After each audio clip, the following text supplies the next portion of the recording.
قناة الدعوة السلفية بالجزائر على المنهاج. وقد أجمع أهل السنة على التحذير من البدع والمبتدعة، وحذروا من مجالستهم ومجادلتهم. هذا سؤال موجه إلى فضيلة الشيخ ربيع.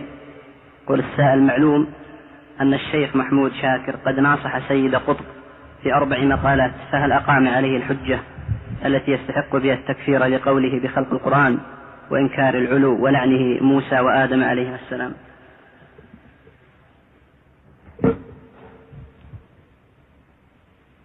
الحمد لله والصلاة والسلام على رسول الله. نحن لا نظلم إن شاء الله خصومنا مهما أمعنوا في الظلم والضلال. كانت انتقادات محمود شاكر لسيد قطب في طعنه في الصحابة، ولم يتعرض في نقده لقضية القول بخلق القرآن ولا لغيرها من القضايا. فنحن لأمانة العلم وخوفا من الله أن نقع في الظلم نبين لكم هذه الحقيقة، أن انتقاده لسيد قطب، انتقاد محمود شاكر، كان خاصا بطعنه في أصحاب رسول الله عليه الصلاة والسلام وتكفيره لبني أمية وعدم اعترافه بإسلامهم. كان يتهمهم بالنفاق ويطعن فيهم طعنات خبيثة، فانتقده محمود شاكر وذكر عباراته وعلق عليها وذكر فضائل هؤلاء الأصحاب. يعني هو كفر بني أمية الأصحاب، من الأصحاب مو الدولة فقط، كل من دخل في الإسلام من بني أمية، أبو سفيان، عثمان بن سعيد بن العاص، ما نص على أسمائهم، لكن عمم حكمه على بني أمية عن بكرة أبيهم ولم يستثني أحدا منهم، وأن إسلامهم كان نفاقا وما دخل الإسلام في قلوبهم. فطبعا كان موقفه يعني الطعن والتشويه والسخرية لمحمود شاكر، وإصراره على موقفه، وأن موقفه موقف إسلامي صحيح، وأنه دفاع عن الإسلام الذي شوهه بني أمية، ولا يمكن أن يتنازل عن رأيه هذا.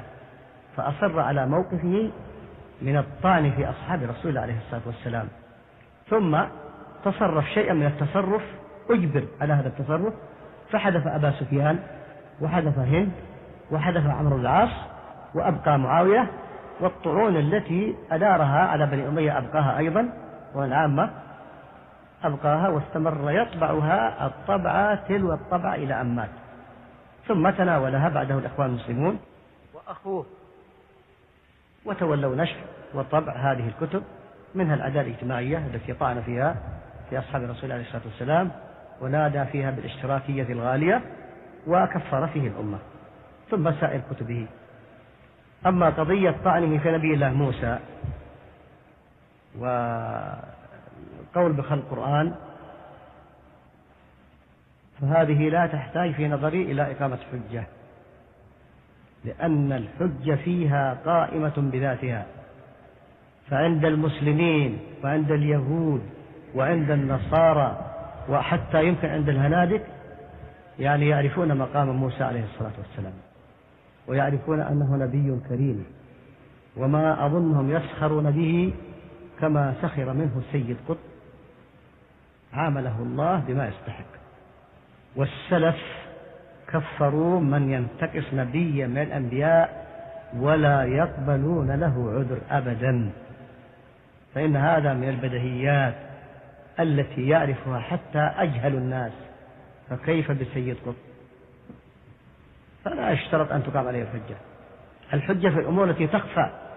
أما إذا كان أمرا معلوما من الدين بالضرورة فيجحده أو يخدش فيه ويسخر منه، فهذا الحجة قائمة فيها ولا تحتاج إلى من يقيم على من يخدش فيها إلى إقامة حجة. وإذا كان الشيخ العسكر يعني تعليق، تفضل.